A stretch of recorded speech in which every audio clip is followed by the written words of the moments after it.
it's Nicole for Lawn Fawn, and today I have a card featuring some Valentine's gumballs, and I've used the Sweet Smiles stamp set with some other Lawn Fawn stamps and dies to create this Valentine's themed gumball card today. I'm going to start by stamping the gumball machine and the individual gumballs on some smooth white cardstock using Memento Tuxedo Black ink. This is a great ink that will not bleed when using Copic markers. For the pink gumballs, I'm using R81, R83, and R85. I'm using about 3 shades for the gumballs. You could use as many colors as you wanted to. I tried to keep with pinks and reds for a more love or Valentine's themed card. For the red gumballs, I'm using R24, 29, and 39. And then for the magenta gumballs, I'm using RV63, 55, and 66. And this is going to give me a nice assortment of pinks and reds for my gumballs here. I'm going to quickly color in the rest of these. I'm going to speed through this. It's just the same thing.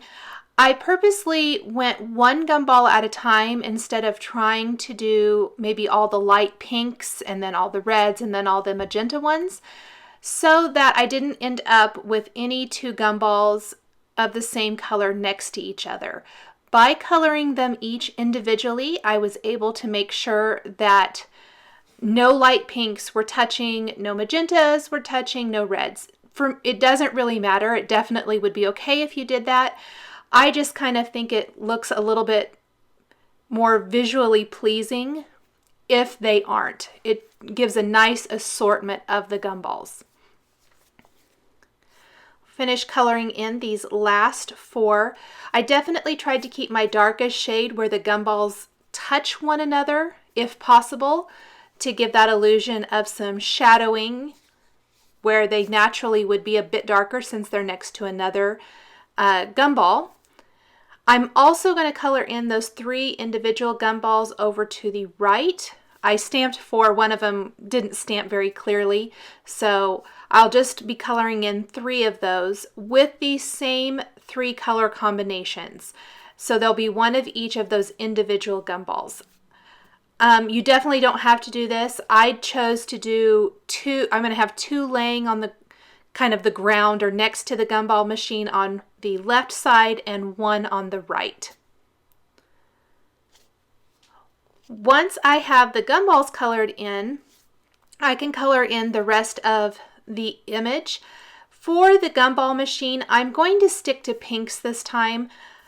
A lot of times the gumball machines are red, which definitely would be very cute and fun, but I decided to go with my favorite light pink color combination just to mix it up a little bit and make it a little bit more different and interesting. So I'm coloring in the base of the gumball machine and some of the accent areas with R81, 83, and 85. These are the same colors I used for the pink gumballs. Make sure get that blended really well. Once I have that colored in, I can go ahead and move on to the other areas on the image. Add just a tiny bit more shading before I move on here with my 2 darker colors and then blend them out, of course, with my lightest. For any of the kind of grayish or pieces that would be more like a metal where the gumballs actually come out, I'm using some cool gray markers in C2, 5, and 7. The handle and that little border there are going to be a little bit lighter, so I'll stick to my 2 lighter colors for those areas. I can go back in and darken up with my C7 if it blends out a little too much. And then for the glass portion of the gumball machine, instead of leaving it plain white, I'm going to go around the images with my BG10. This is a great cool shadow, and it's really going to give a little bit more of the illusion of the gumballs in the machine and some glass around them instead of leaving that plain white. To blend that out, I'm going to use my colorless blender. And that top red gumball on the left, I slightly got out of the line a little bit, so I'll fix that too. Plus, I'm adding some nice little highlight areas on the gumball with my colorless blender. I'm going to take the chisel tip of my colorless blender and push that red ink back into that gumball here. I guess I'll do that in a little bit. I'm going to go ahead and add those accents to my individual gumballs as well. And then I'm going to take the adorable face images from the Sweet Smiles stamp set and add faces to all of the gumballs. You definitely do not have to do this. You could leave them without the faces if you prefer. I just think they are so cute and fun and add such personality to the image. So I love to add these to this particular stamped image, especially some of them that have that kind of look like, oh, they're getting squished or whatever. So if you place those faces strategically on some of those gumballs that maybe, you know, are underneath or in between two and look kind of like they're getting squished, you really add some fun personality to the card. I'm also stamping faces on those 3 individual gumballs. I don't want to leave those out. And then for any of the faces that have a tongue sticking out, I'm going to take one of my red Copic markers and go in and color in the tongue. Here's that chisel tip where I'm pushing that red ink back inside the gumball. I was talking about that a little bit ago. I'm going to take the coordinating Sweet Smiles dies now and die cut the gumball machine and the individual gumballs. So I'll run it through once and die cut one of the gumballs and the machine, and then run it through 2 more times using that gumball die to get both of those, or those remaining 2 gumball pieces. Once I have all of my die cuts, I can go ahead and add a little bit of personalization or additional personalization to my images by taking the Sakura black gel pen and adding some dot detail there for the eyes. It's just really going to make the eye areas pop. You could also use it for the mouths if you wanted to.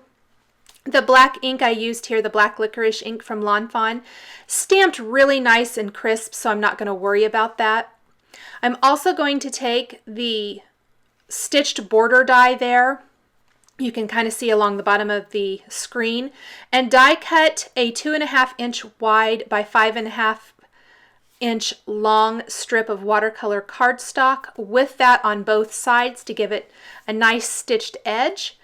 And before I do any more work on my card, because I know that the glossy accents is going to take forever to dry, I'm going to go ahead and fill in the glass portion of my gumball machine with glossy accents and set that aside while I work on the rest of the card. And that's going to need to sit for quite a while to be nice and dry by the time I put my card together.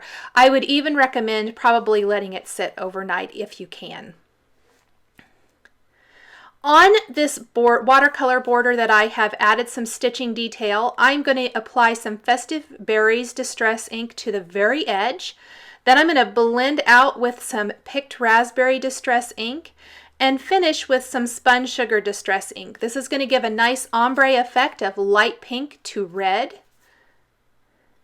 And I'm purposely leaving just a little area at the top with hardly any ink. I'm going to go ahead and take the Distress sprayer filled with water, spritz water on that, let it sit for maybe about 30 seconds, and then blot that dry, and I'm going to be left with a great watercolor distress background. You could definitely hit it with a heat tool now to speed up the drying, or you can let it air dry, which is what I did.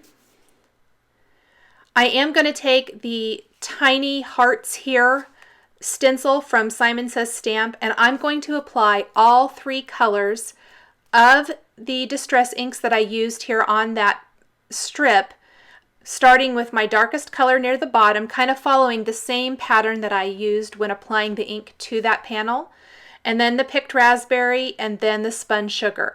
I'm purposely not worrying too much if I get ink in all of those heart areas. I wanted it to be or appear a little bit random. I'll set that aside, and then I'm going to work on the background panel of my card. I'm only going to be using the Picked Raspberry and Spun Sugar Distress inks for my panel. I've die cut this watercolor cardstock to 5.5 by 4.25 inches. And again, I am not going to apply my ink all the way to the top edge of my panel. Instead, focusing on most of the panel, just not all of it. Again, I'm going to spritz it with water and then dry it with blot it with a dry paper towel. Once both of these panels are completely dry, I can go ahead and start putting my card together and adding those last finishing touches. So I am going to start with my glossy accents is still wet, but I need it to kind of figure out where I want to put my greeting.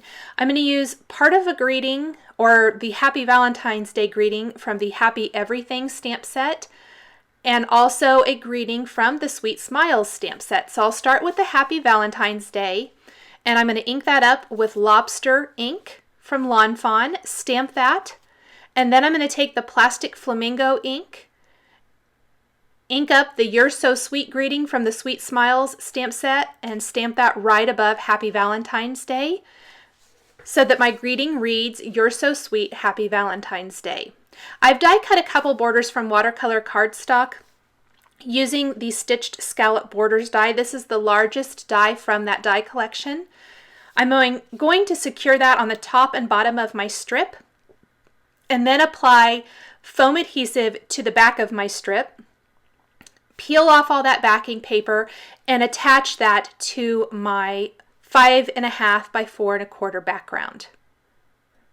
This is going to leave me with a really pretty tone-on-tone background, but it's going to be broken up by that kind of sweet and lovely scallop border.